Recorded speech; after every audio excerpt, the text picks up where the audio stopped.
And we're here today to talk about an old subject, but it's one that's coming back into prominence, especially with targeted attackers. We're going to talk about the rise of what I call No-Ware, and I'll describe what that means in relation to advanced persistent threat activities and targeted attacks. And we'll also discuss some authentication issues that have come up in the press and that we've helped some clients to deal with, both to recognize as well as to kind of follow the trail into understanding what those authentication issues mean to them. I hope everyone can see the webinar. I've got some demo materials as well that I'll be bringing up, and this will be recorded. We try to do about once a month or so a webinar on current topics. There will be a discussion available at the end of the presentation where you can submit questions, and we'll do what we can to answer them. And we'll also provide a couple of emails that you can send additional questions or comments to. Feel free to ask your questions throughout, and we will check. The guest presenters, people like me, we do look for other people who have interesting topics to talk about in relation to these content, and I'll refer you to a few links to the Cylance blog as well. As I mentioned, the webinar is recorded, and it should be available on the Cylance website within about 2 or 3 days.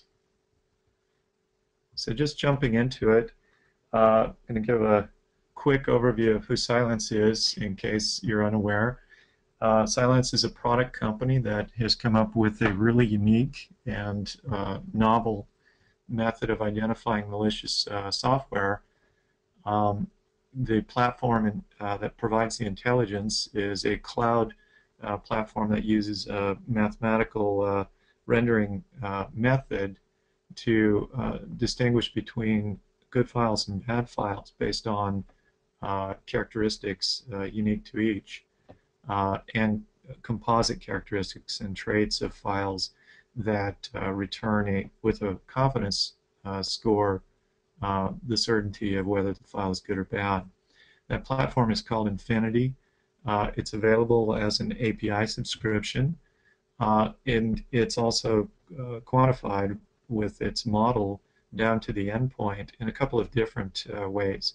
One way is for customer website accesses. There's an instance of it called Cylance Verify that clients can use their browser to quickly assess if they've got any malware running on their PC. Another is the flagship product that's now shipping and doing very well with clients. It's called Protect. And Protect, I'll demonstrate some of what it does, but it offers not only malicious file determination, but also memory defense. And in regard to memory defense, that's a salient point to the discussion we're going to have today, so I'll talk in more depth. Another instance of the Infinity platform in use on the endpoint is the help desk utility called V that helps help desk operators quickly scan a computer or forensic analysts quickly scan a mounted image or mounted memory extracts to determine whether there are malicious files within the related file system. For forensic collection and support in incident response, Cylance has a really great product called Collect, which provides a one-click forensically sound disk duplication capability for forensic acquisition. And then, of course, Cylance has a services arm that offers enterprise critical infrastructure embedded type analytics, as well as training and incident response. So just getting into this, I want to step back for a second and talk a little bit about information security history, because so much of what we deal with in cyber threats and cyber risk response uh, today is something of a cycle, and it's an evolution that continues, where a lot of what we're dealing with today we've seen in the past, and actually a lot of the successful techniques of the past are still relevant today. Um, and if we step back and have a couple of basic descriptions about what security is and what it isn't, then we can kind of define methods of approaching the security question. Uh, on that topic, security isn't a threat avoidance technique such as is described in this poignant Dilbert comic. Unfortunately, security managers, I've been in this position myself and have had a lot of clients that have, in their prior experiences, had managers that practiced threat avoidance with regard to security. But really security is, and especially today in the wake of things like Target and the bank DDoS activities and the Twitter hacks and just the general phishing and waterhole infections that are occurring, security is a risk management issue. It's a people problem. It's not a technology problem. Security threats to an organization, which we'll talk a little bit about, are based upon behaviors that impact the business and its brand or its litigation risk, or have the potential to interrupt the business either in the market or operationally or financially. Because it's a people problem and not a tech problem only, tech can support with tools the risk management of security, but there has to be organizational discipline to accomplish a holistic security program. And the discipline that we're all familiar with includes several elements of a mature program, including access management, which is access rights and controls, build management of the IT estate, identity management for not only roles-based and rules-based access controls, but also identity profiling for geographic and utility use of systems and information. And of course, configuration control, which we'll talk quite a bit about today. Within configuration control, there's not only the gold standard build management, but there's also the ability to successfully detect malware in its different iterations, both in file systems as well as in memory. And then, of course, service control to, speaking in regard to the memory, for example, to be able to detect when a service is being intruded upon and manipulated for malicious purposes. And then, as with any discipline, the program depends upon a quality education for endpoint users and recurring testing and auditing. What we've learned in cyber breach incidents is that if a program, like a phishing email or a water holing automated manual exploit, if a program can't breach a system or an organization, a person will. And that's particularly what we're going to talk today about in regard to what I call No-Ware. So my friend Stu McClure, who's the founder, or one of the founders of Cylance, several years back wrote with some colleagues the first edition of Hacking Exposed. And the page you see on the right of the screen comes from that first edition, and it's been repeated in every subsequent edition, including edition 7 that I contributed to a couple of years ago. And what that describes is the anatomy of the attack, or anatomy of a hack, which is today also known as a kill chain. I'll go into more detail on that in a second.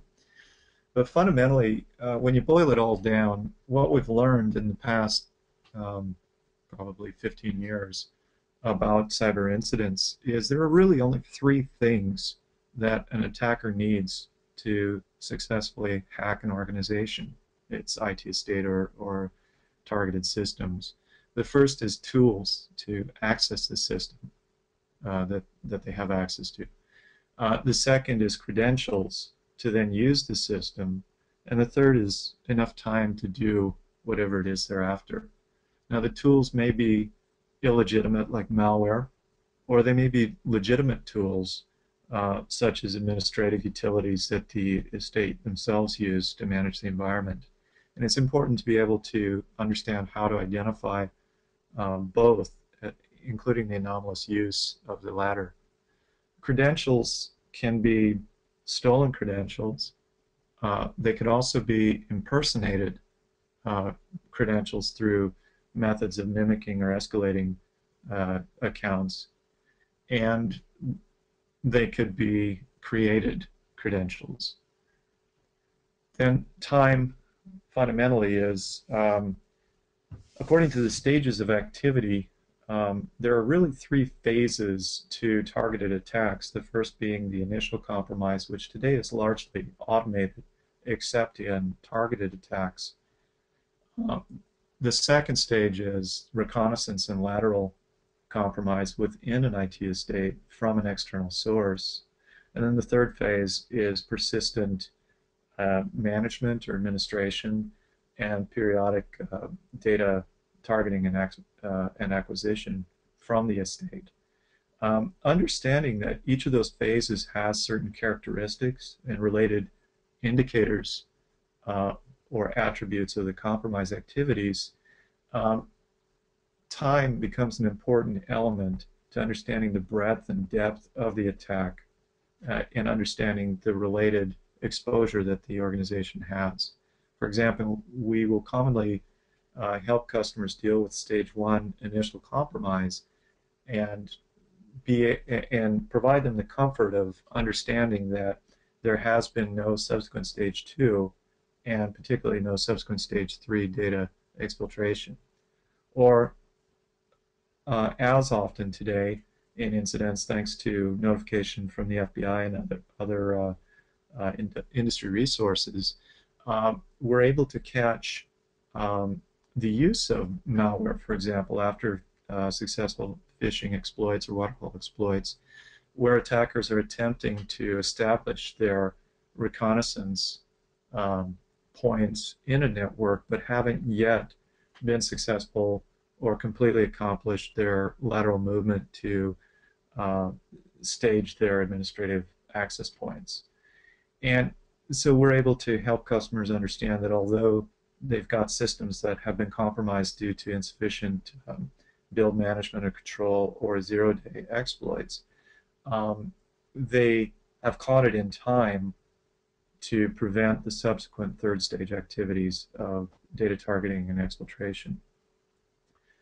So time is an important element because if you can prevent the tools that allow the access to systems, fundamentally you can prevent credentialed use to operate those systems, either using malware or legitimate tools, and you can abbreviate the time entirely related to the compromise activities.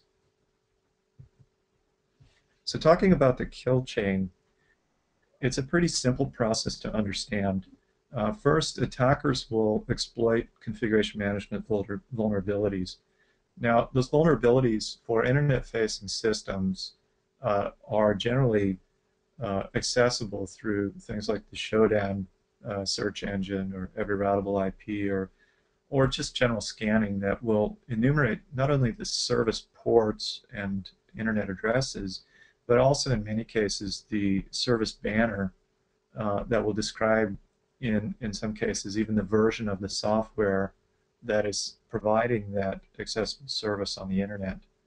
And it takes nothing more than a few minutes of internet correlated research to identify exploits that have been created by others, or sometime to actually create an exploit to a known service vulnerability.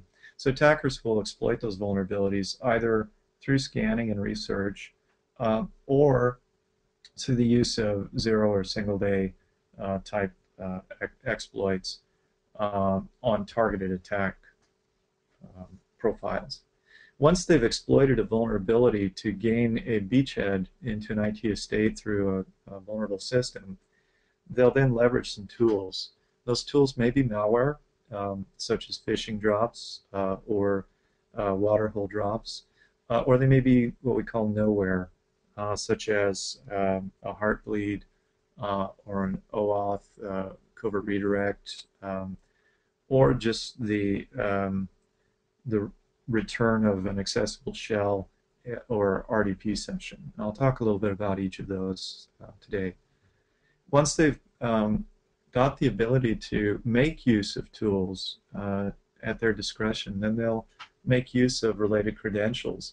Most commonly, they'll use the credentials that provide them the access and attempt to either escalate those privileges through an additional vulnerability in the system, like an AT scheduled task or a DACL exploit of a poorly secured service configuration, or unfortunately, in most cases in Windows estates today, we see that the user accounts are poorly administered and over-provisioned with administrative rights, such that the user that clicks a phishing email or visits a website that has a waterhole on it, unfortunately, in many cases, is themselves an administrator, and so that returned access through a shell or some kind of remote code execution provides the attacker with all of the credential that they need in order to navigate, in many cases, around the IT estate. Then after they've used those credentials, their ultimate goal is to either steal data or sabotage the environment. Now that's the traditional kill chain. And in response to that traditional kill chain, risk management for security really kind of flips that on its head, because what's important to the board of directors is understanding the risks that may impact their business and consequently threaten the organization. And so first and foremost, the first question that's asked of any incident responder or incident handling team by the stakeholders in an incident is what data was stolen. And so that's important to use as a starting point, because it can help you drill into what systems were compromised, what credentials were used, how the systems were accessed, and ultimately what vulnerabilities were exploited on which systems, when and how. So starting with the priority that is most important to the incident handling team and the stakeholders really fundamentally just means turning the kill chain on its head. So talking about exploits, this is something I repeat in pretty much every webinar, paper, and interview or presentation I make. It's important to understand that although 0 days are sensational, they're really practically the one of the lowest risks from an exploit perspective. And that's because really only the few people who want to use the 0 day know about them. And once they have used them, because of the breadth of coverage on the internet with researchers and a variety of hunting nets and such, the 0 days effectively become half days, which means that more people know about them, and there may even be metasploits developed to help other researchers, both black hat and white, but there are not yet patches available. And the half days are really, in my opinion and experience, the most concerning, because they've got the advantage over the marketplace of exploiting capabilities that are not really understood yet by the research community to develop practical solutions to help remediate those issues.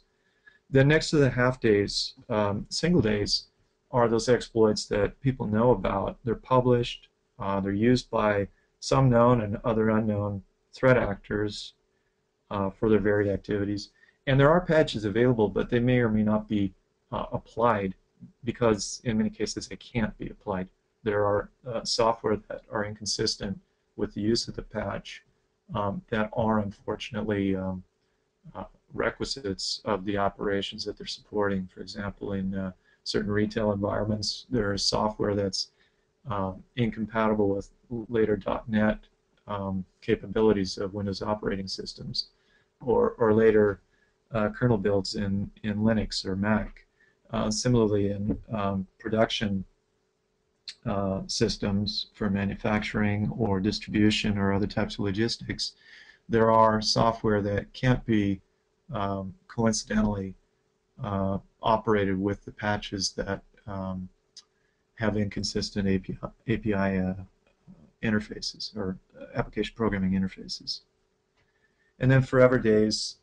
Forever days, you could consider something like XP a forever day. It's something that's no longer supported, or other forever days are capabilities that can't be upgraded. Technically, they have to be replaced, and those are things like flash switches or flashed RTUs, PLC controllers, etc.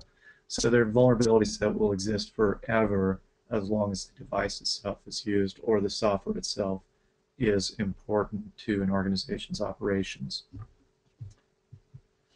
Now, those exploits of vulnerabilities are the opportunities that attackers seek out. And as I mentioned, it can be as simple as using a showdown search. Or if an attacker has a shell through a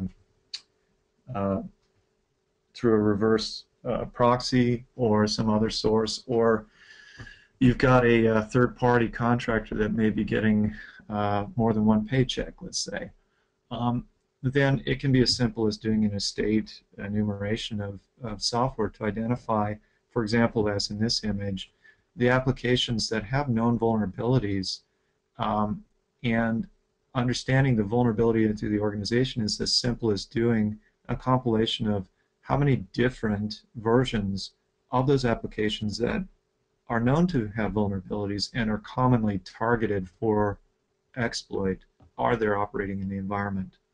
This picture, the different colors on, for example, Internet Explorer here, each different color represents, from a live client state where we did an analysis, the consolidated view of how many different versions and the count of systems with those different versions for each of these applications. This type of view is gold for an attacker because it helps them understand fundamentally two things. One, there's a poor change management discipline, which means if they introduce new tools into the environment, they can be relatively certain that the organization itself won't identify those anomalous utilities. And then two, fundamentally, that there are certain application versions that they can research the available public exploits to make use of to conduct their lateral reconnaissance and internal compromise of other systems to expand either the botnet or their operating network for their often competitive interests. I mentioned this is an actual view from a client estate where we conducted an audit, what we call a compromise assessment audit, with the Cylance pre-response CAT tool, the compromise assessment tool, in part to understand the dispersion and inconsistencies of vulnerable applications and operating systems in their environment. Those vulnerabilities lead to opportunities for attackers, and those opportunities lead to fundamentally compromise. And within the compromise, of course, I mentioned turning the kill chain on its head to look at the priority issues and risk rank those priority issues as findings to the severity of the finding according to the count by which systems they exist on, to understand then the scope of the compromise. So talking about tools, again, attacker needs three things: tools, credentials, and time. The tools facilitate the other activities, the credentialed use to move laterally and at whim through an organization, and to target and exfiltrate data. Some of the tools are malicious, and we call those malware, of course. Some of them are not intentionally malicious. We call those PUPs, and some of them are existing tools, remote administrative tools that exist in an IT estate for system managers to administer and manage the IT estate. So identifying that malware is very useful, but beyond malware itself, it's useful to identify other types of indicators of compromise, which can help identify services that are being used in malicious manners, whether they're using malware or not. And it's useful when looking at malware to prioritize the recognition of those tools. Fundamentally, the malware that's in use in an active process, or the tools that are in use in an active process, are going to be the most concerning because they're an open hole to try to plug up or remove. Next to those actively used services that are in active processes, there are those malware or other utilities that are scheduled for use, either under scheduled tasks or other persistence methods in the operating system, whether that's Windows, Linux, Mac, etc. Those are going to be your second priority for identifying and understanding the breadth and impact of malicious tools in the environment. And then finally, those tools that are on the systems but are not currently scheduled or in active processes are still important to identify because they offer an opportunity that, if not that intentional actor, someone at some point may be able to make use of. So tools indicate not only the systems that are compromised, but their use can also indicate some of the intentions of the attackers. For example, here you see some administrative tools that are used for estate management, but you can see some inconsistencies in their use as well. For example, from this client estate, we found the use of PSExec within a 30-day window of the audit, used on nearly 180 systems. And PSExec was not something that the client themselves used for estate management. They used SCCM. The PSExec, when we dug into it, found that, in fact, it was mainly being used from 4 hosts that actually had a backdoor rat on them, and so it was being used for internal lateral movement throughout the estate. And so the related indicators and attributes of the use of that utility helped us understand the scope of the systems that had been laterally compromised with the conjunctive use of actual malware. Similarly, we found one system where WMI was used, and PSExec and WMI, PSExec is an example of malicious use of a legitimate tool, as is the malicious or anomalous use of Microsoft Terminal Services, PuTTY, and other tools like SC, Net, AT, and so on. Now we found that based upon its use, we could derive an understanding of some of the intentions of the actor, and we could also understand that in this particular case, because there was no coincidental targeting of data, access to data, or exfiltration of information, that it appeared that we were able to catch the actor in the second phase of activities. WMI is another type of tool, though. WMI is interesting. The artifacts that it leaves behind help us understand that the tool itself was used, as would C-script and other utilities. And what it points to is what we call No-Ware.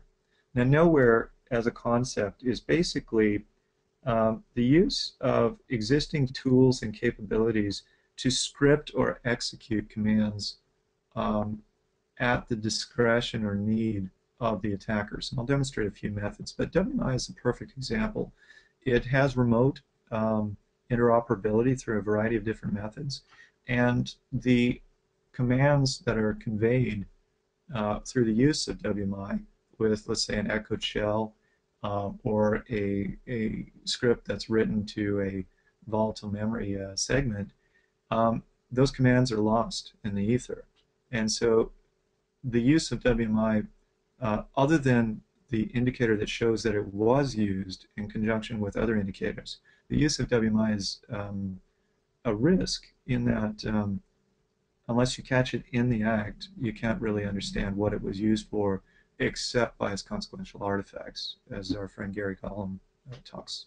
So I'll demonstrate some of that. So there are three types of hacking attacks. Fundamentally, the one that we're most commonly familiar with is an attack that leverages a dropped file to exploit vulnerabilities with malware. That'll be a phishing or a waterholding attack. The second is an attack that injects into memory the commands or a file that doesn't actually reside on disk to exploit the vulnerabilities and open the system to access. You could consider this remote code execution or arbitrary code execution, that sort of thing. Metasploit's a good example of that type of utility. And the third is an attack that uses legitimate remote access services that maybe aren't configured in the most secure method. If you go on Shodan, it's very easy to see FTP, TFTP, RDP, SSH, and a variety of other accessible services that are poorly configured. And if you've already got a credential, or if you can guess a credential for use, you can gain access simply to those systems through just a little bit of research. So talking about NoWare methods, a couple of the most common methods of NoWare. So NoWare is the compromise of a system without the use of any malware, and even without the use of a tool where the tool's use will be conveyed. For example, AT jobs, although AT job may be considered NoWare in that it's a legitimate utility that is often used and by preference used for distribution and escalation of credentials, distribution of malware in an environment, the AT job itself actually conveys the command syntax in the application event logs in Windows. In another thread, as I mentioned, WMI is an example of NoWare. If it's being used, it'll likely be used in memory, as in an attack pattern I'll show you in a minute. Another example of NoWare is something like the Heartbleed vulnerability, where there's been a lot written about Heartbleed and OpenID or OAuth covert redirect, so I won't bore you with those, but there are a few links here on the page that you can follow. But Heartbleed allowed attackers to scrape information that then they could use at their discretion with legitimate access methods to an environment to do, without any malware, what they had intention to perform. We helped a few clients with actual attacks that utilized the Heartbleed method of scraping information to then gain VPN access to their environment with Active Directory, unfortunately, administrative credentials that had been scraped off of the public-facing system, that then gave them the opportunity to use RDP within the environment and navigate around and identify data stores for exfiltration. Similarly, open authentication vulnerability, unlike Heartbleed, which was let's say a bug that needed correction in the software, the OpenID or OAuth covert redirect vulnerability is one that's been known and understood really since its inception. And that's really more of a policy deficiency of organizations that choose not to or simply haven't whitelisted the appropriate domains or rather URLs that are allowed for redirection on visits to the page. And so subsequently, if those domains are not whitelisted for use, then effectively any domain can be used in an open redirect or covert redirect. And it's a popular technique, or was, with water holing attacks, with domain squatters, and similar, because effectively the link to a site could mask the illegitimate site's domain access. So again, there's a lot written about these, so I won't really delve into them here, except to say that these are examples of NoWare methods that have been used successfully. The most popular NoWare method is probably Metasploit.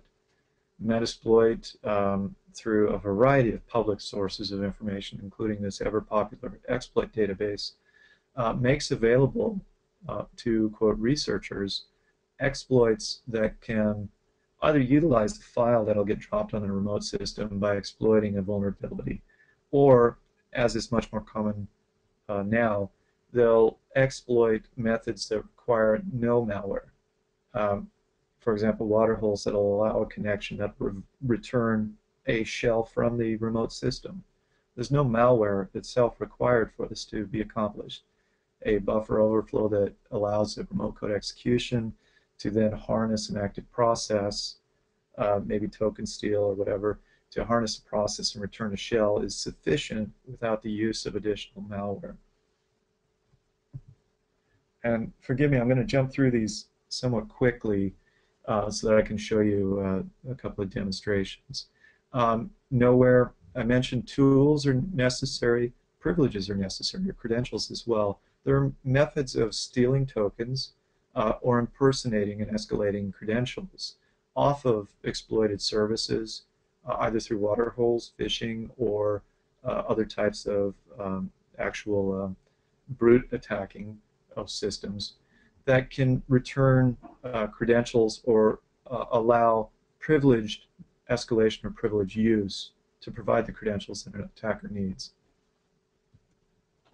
And again, those are publicly accessible for researchers from Metasploits. Here's an example of one. You can see the link I provide here on the bottom from a little bit of research. It says, how to hack like a pro using Metasploit with psexec, hack without leaving evidence. Now, it's not strictly true, because in fact the psexec use leaves artifacts on the system. It'll leave either a prefetch or a superfetch file as residue, and in the application event log and the security event logs there will be corresponding records as well.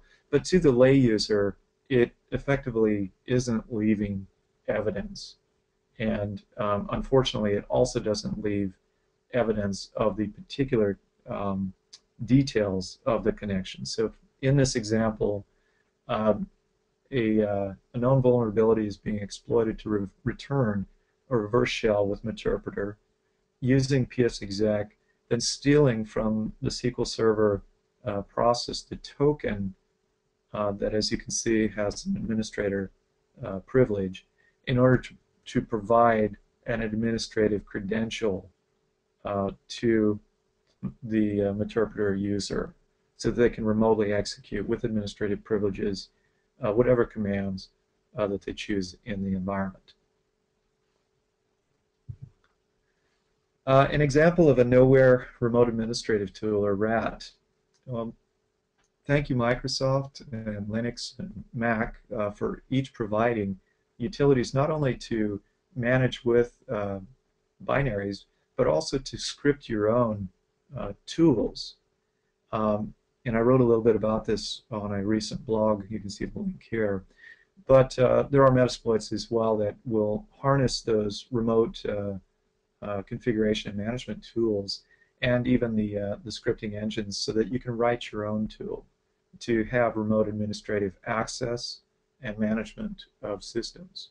The WinRM VBS, it's contained in the System32 folder on Windows systems, and you can see it effectively gives you ultimately any kind of administrative control over the configuration and management of a Windows host.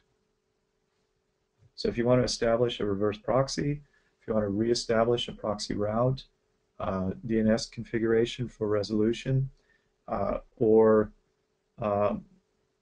download or upload files. You can do effectively anything you want to do as an administrative manager of that system by calling with VB remotely through an exploit with Interpreter. So a couple of examples of some of the utilities that you can, for example, perform with NoWare rats, build your own tools, as I call it. You can, for example, make a service available like expose a terminal service from a compromised system that has an active exploit session opened, simply by echoing out either to memory or to a file and executing on that remote host, so that then you can actually attach a desktop session. You can download other malware. These scripts that you see here will work for you. So if you are a researcher and want to practice with these, I do recommend that you do this so you can understand the kind of residue that's left in the file and operating system logs. So you can download some malware using VB script capabilities, or because Win 7, Win 8, shipped with .NET, you can build your own. You can write your own C routines, compile them into an application, and run them with whatever persistence mechanism that you choose. And because you have that ability to write your own tools and compile them with the .NET framework, you can coincidentally, as attackers themselves do, manipulate those tools so that you can bypass signature detections that antivirus and other types of anti-malware make use of. So an example, so just a quick shameless product plug. Cylance flagship product is called Protect, and it offers not only the protection of the file system by recognizing files that are being written to the file system or have been written to the file system that have malicious characteristics and traits, but it also has a memory protection to enable the system to expose the APIs and the code that's attempting to be used in a current process and prevent the execution of that malicious utility in that process. So without Cylance Protect, and you'll see this demonstration here in a second, an interpreter session that uses a single day, for example, the MS14012 in Win 7 could return a reverse shell that allows you to do effectively anything with that remote host. By injecting the requisite code into, for example, Internet Explorer process from a waterhole compromise site, with Cylance Protect protecting the system, that injection and attempted malicious code use would be detected within that process and prevented. I'll demonstrate that here in just a second. So a couple of things. I want to show you that this isn't fluff. This is actually part of the web logs from a client where an internet publishing service on a Windows host was compromised simply by identifying the host through a showdown or other type of search, and then identifying vulnerabilities in that service configuration that allowed the attacker to compromise the service configuration and pass a series of commands. And this is a really great example of a NoWare compromise. These are the literal commands passed to the remote Windows system that returned the shell and allowed the attacker to drop in text files that were base64 encoded. So, for example, this text file is actually, bear with me, seen here. It's base64 encoded, and decoded, it looks like this. It's a traditional recognizable PE, or Windows binary, so that then they could pass the use of that binary through the exploited session that they had open through that web server.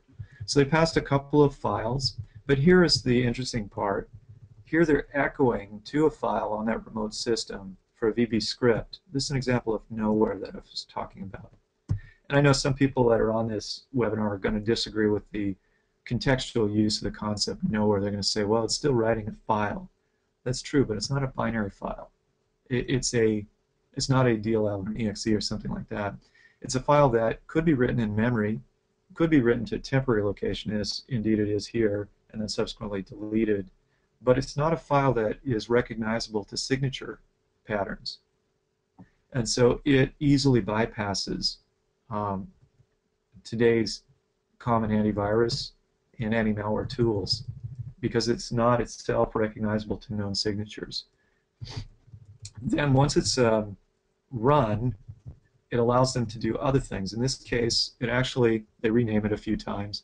It actually creates a reverse proxy route so that then they've got direct access to the system through a reverse proxy from that compromised Windows system at the system level with superuser credentials. Then they set up some additional shortcuts, and then they start to do some lateral enumeration of the environment using existing tools, net user, net group, net stat, ping, time, etc.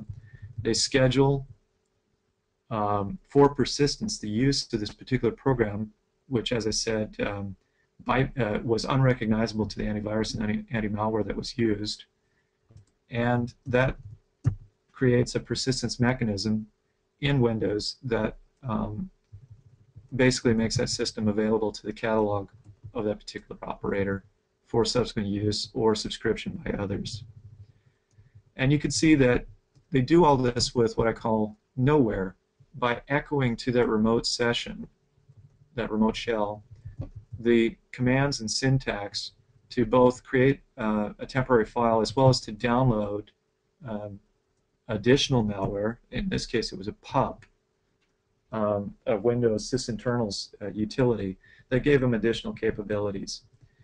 And then they even go one step further with another utility that was not itself malware, and they use an offset method so that even more advanced sandboxing techniques would not be able to exploit the binary that was downloaded unless they had this particular offset in order to execute the code with its necessary instructions.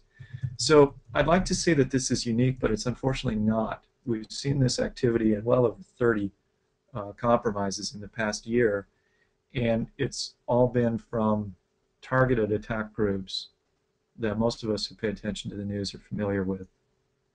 And it has largely become the new method of targeted compromise by the first parties who have interest in either expanding their catalogs for their subscribers or the first party interests that have direct competitive, whether it's political, economic, or social interests in exploiting an environment to their own needs. Now notice there is no actual malware used here. Instead, there are a variety of system administrative tools: directory, task kill, task list, reg query, net user, set, AT, etc. Those are legitimate tools. The anomalous use of those tools on what was a user workstation rather than on a system administrator workstation should have tipped off the organization that the system itself was compromised without any malware. Then the additional use of the echo commands in an in-memory session to write a file that allowed execution with an offset using pups is an example of what I call No-Ware. I'll show you another example. This is actually a interpreter session using a similar method, except here we've created a water hole. We're directing a system that will be compromised to the water hole to exploit a single-day vulnerability that was published. The system we're going to compromise is patched Windows 7. Unfortunately, the patch that was released was not compatible with that particular build for some reason.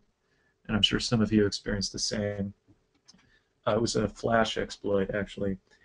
And so once we visit the waterhole from that Win7 system, it actually causes a No-Ware exploit using a interpreter-like session to conduct a remote code execution and inject a Powershell command. Now, Powershell is another method that we're seeing more and more use of by targeted attack groups. Powershell also doesn't leave residue on the remote system. In fact, it leaves less even than WScript or a PSExec. It won't leave, for example, the use of PowerShell itself a prefetch. It will, however, leave a superfetch. And it also won't leave the commands in the app event log with their syntax that can help you understand what the particular command syntax was. So here we see we're using from the Linux host that we're conducting the compromise from a netcat session to the waterhole. So we're listening for a connection to the waterhole from an Internet Explorer session that has a vulnerable flash build in it. So bear with me here. So from the Windows 7 host, we connect to the waterhole site. Now if you watch here, you'll see that the memory, the working set of memory on the Internet Explorer process is increasing. And that's because there's a set of PowerShell instructions that are being passed to it, being echoed into memory in that process that is attempting the exploit. So you see here there was a fault, and you see the PowerShell and the reverse command shell are seen here in the Windows processes, but otherwise they're not evident on the system itself.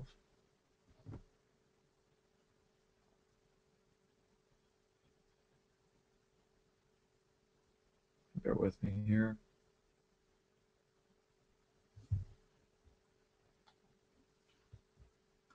And we return just a little image here so you see on the Win7 that it indeed was compromised. Now this host is not running protect. There's no memory protection available. But what you see here on the Linux host is the reverse shell. One of the most common utilities used by an attacker today is Whoami. It's also one of the least frequently used by system administrators. Unfortunately, as you see here, the Win7 user was an administrator using an admin credential. And we see this, unfortunately, all too commonly, where it's really more a policy issue often with Win7 and Win8 that allows a compromise of an IT estate where the users are overprivileged rather than an actual configuration deficiency. It's often just a policy issue. So here we're going to kill it, and we're going to show you here in just a second what happens if you are running Cylance Protect.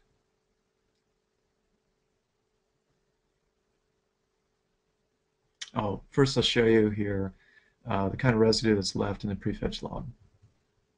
So here you can see that there's commands that were run at 5:15, 2:48 p.m. That was when we did this. A variety of other prefetches as well.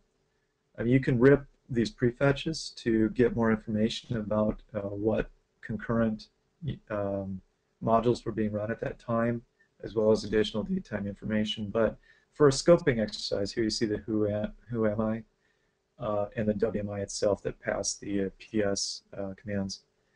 For a scoping exercise, though, to understand the breadth of a compromise, it's really just useful to enumerate the prefetches with their date times of creation. That can often help you understand the illegitimate or anomalous use of administrative utilities in an estate. So here we've got Protect actually running.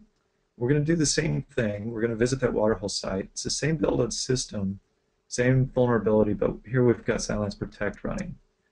So we go to the waterhole site. We're still listening to that waterhole for connections on our Linux box.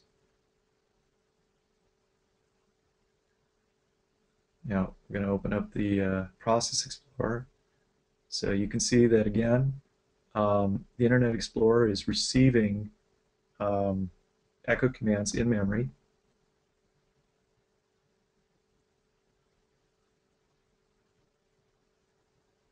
And here in a minute, there's going to be an attempt to execute the context of information that was sent to the system.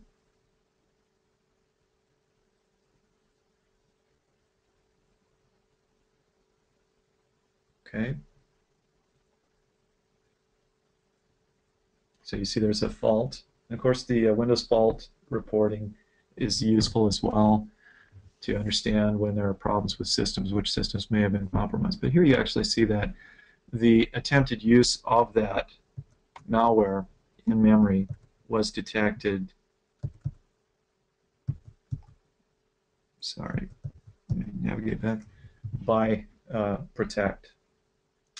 So I'm nearly done here. We'll take some questions. APT, Advanced Persistent Threat Activities, they are activities, and the activities represent risks. The use of tools that have coincidental indicators of compromise, like malware or malicious use of No-Ware, like WMI scripting, VB scripting, psexec, malicious use of RDP, VNC, other administrative utilities. They will leave residue. They'll leave indicators of compromise on systems if you know to look for them. It's really kind of a simple concept to look at your user estate periodically to see were there commands that should be only used by administrators being used on endpoints.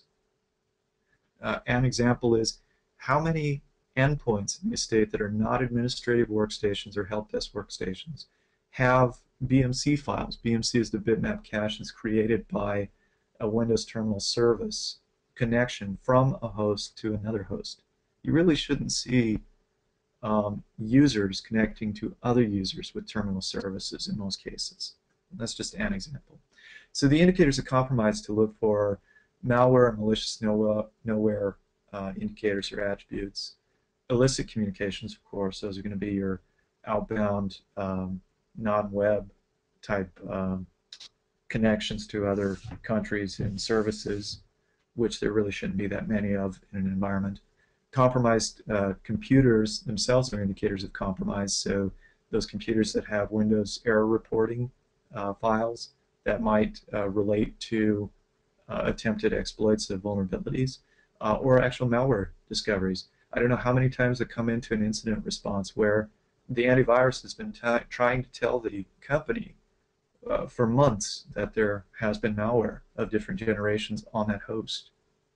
And then, of course, compromised user profiles. I've said it before and I'll say it every time. The best indicator of APT activity is the anomalous or illegitimate use of a user profile in an estate. It's the easiest thing to find, and it can help you understand fundamentally the scope of a compromise.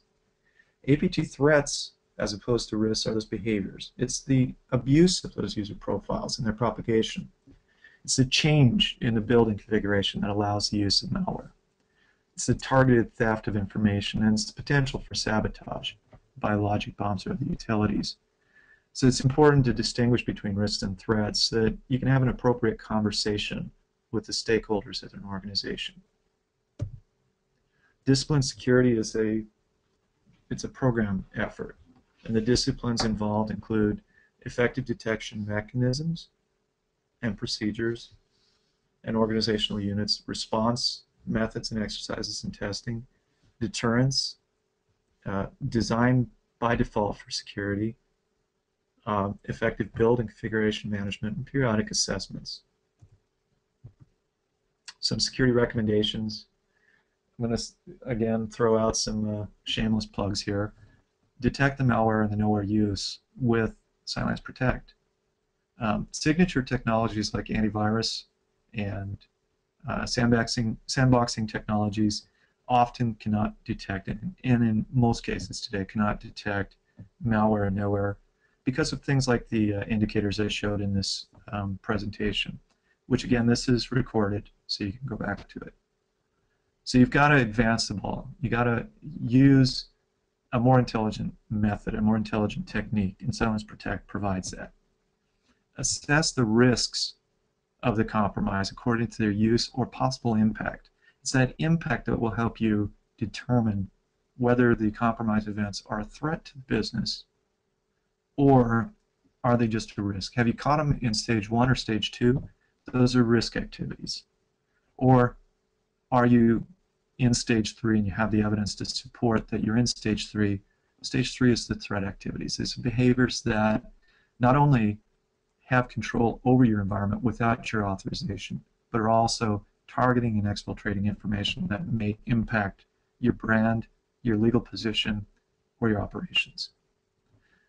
So detect the threat behaviors with behavioral analysis. And we have the compromise assessment tool, which is an analytical platform that will give you perspective into the behaviors as well as the indicators. Fundamentally, though, practice those disciplines. Know your build, know your activities, and your user behaviors. Baseline those and audit against them. And test. Just like with disaster recovery, you've got to test security. There are some countermeasures here. Again, this is being recorded, so I won't go through these. I repeat these in every presentation, but I want to leave some time for questions. Fundamentally, the evolution from malware to nowhere is a risk. If you're not prepared technically and by policy and organizational training and exercise to identify the use of nowhere, the use of legitimate tools or scripting capabilities of the operating systems, or the illegitimate use of credentials and the estate itself, if you're not prepared, then that risk will advance to more of a threat profile. Because if you're not prepared, then you don't really understand the risk of nowhere. So the market in general talks about malware. It talks in general about 0 days. Exploits are a type of malware, a type of nowhere, but it's the subsequent utility of the exploit that allows the reverse shell, and allows the echoed scripts or the compilation of other tools on the endpoint itself through .NET or C builders in Linux and Mac, and etc. Nowhere is today the threat that malware was yesterday, but nowhere is still just a tool. So we want to leave a little time here for some questions. If you don't have time right now, I know I unfortunately went a little longer than I chose, or I intended to. You can please send emails to info@Cylance or to me at Cylance, and I will respond. See if we have any questions.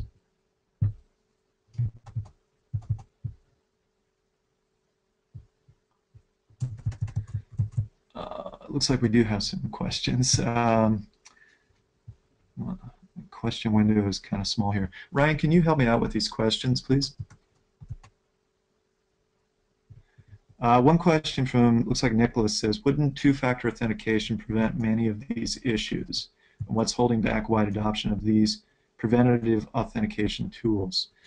Yes, in fact, two-factor would. The 3 things that are necessary, as I mentioned, for a successful attack and compromise by targeted attackers are tools, credentials, and time. Two-factor authentication is more sophisticated and it requires a different tool set. Unfortunately, we do often see these targeted attack group actors with the tools necessary to access two-factor. However, it will at least prevent the bulk of general scanners and script candies. Question from Greg, what are the most dangerous malware that exploit endpoints? My AV today doesn't seem to work well. What can I do about it? The most dangerous malware that exploits an endpoint today is going to be the type of malware that allows a remote code execution, and that's because then it allows this nowhere utility. So it's going to be these buffer overflows with RCE exploits. When you look at the CVEs, as a security manager to maintain your awareness of the vulnerabilities being published by industry.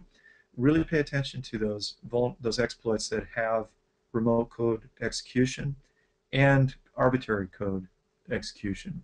Um, they have the advantage of not only facilitating the drop of malware files, but facilitating for targeted attackers with a person behind a keyboard the utility of NoWare to do the sort of things that I demonstrated in this presentation. What can you do about it?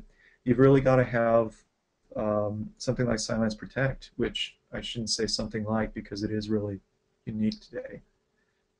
You really need Cylance Protect.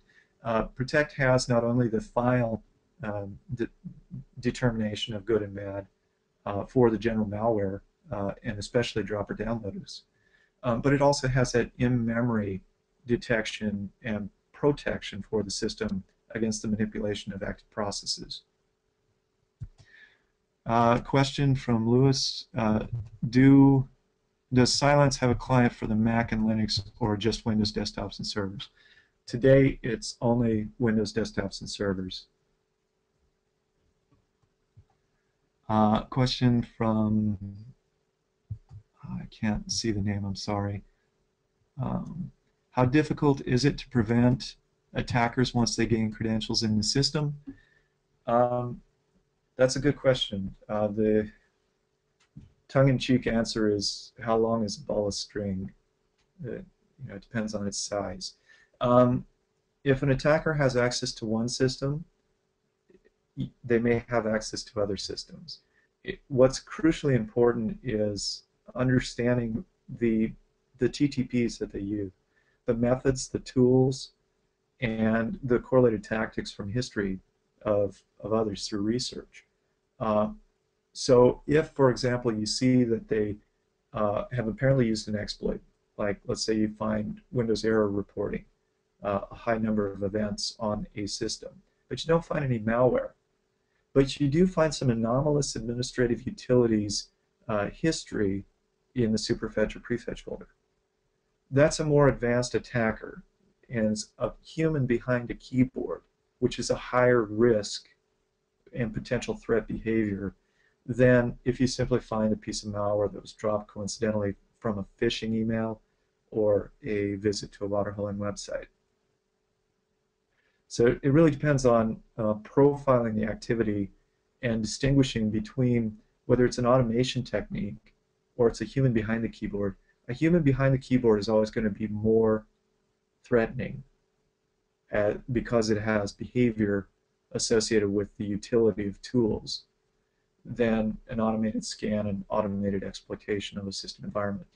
And also, if there's a human behind the keyboard, it's more likely that they've pivoted laterally to other systems in the environment, because it's one of the first things they'll do, than if it's an automated compromise of a system. Automated compromises may attempt to do some coincidental worm type of enumeration of the environment, but they won't go to the same extent in most cases until an operator, a catalog or service operator, then uses the automated information that was collected to come in and put a human behind the keyboard.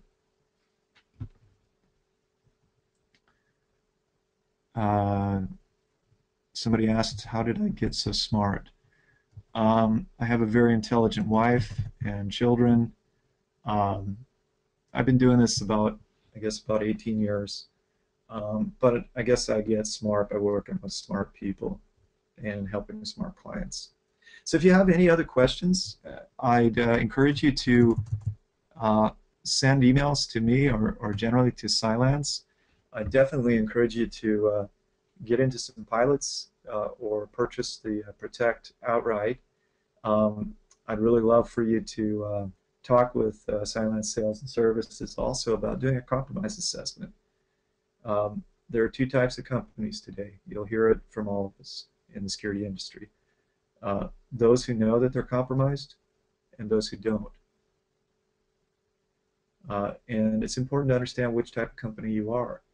Compromise assessment will help you understand that. And if you have malware, if you have No-Ware use history in your environment. A compromise assessment will identify that, and it'll help you deal with it. Whether you're on Windows, Linux, Mac, it'll help you. So drop us email with questions, and call Cylance if you have an incident or an issue that you need help with. I want to thank everyone for bearing with me on this webinar, and watch the Cylance website for future webinars and blog entries and results of the product pilots.